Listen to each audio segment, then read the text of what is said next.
Also in tonight's programme, Breathe Easy, how an 81-year-old is bringing new hope for the victims of lung disease.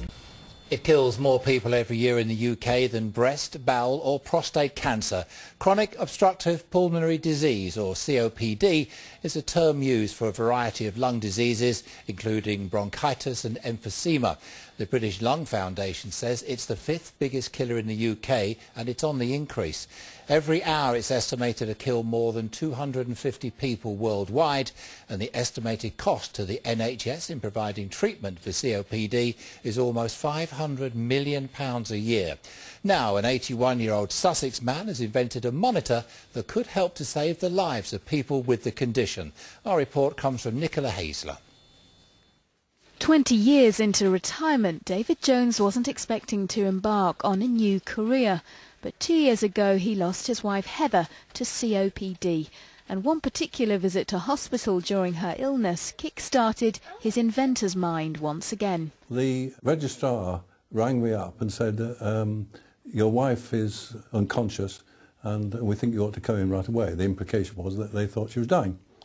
As soon as I came in, the first thing I noticed was that the pipe had come off the oxygen mask. COPD affects millions of people worldwide. It damages the airways and the lungs, leaving patients dependent on an oxygen supply. But if that supply fails, the patient can die from heart failure, which is where the Oxymon could help. It will warn the patient if they're not breathing correctly, if the oxygen supply has failed.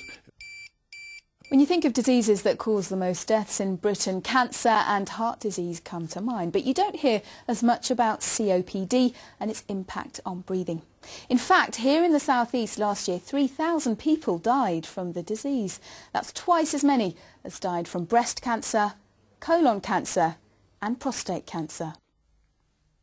After securing a business development grant, David was able to produce 40 of the Oxymons, which have been trialled at the Princess Royal Hospital in Haywards Heath.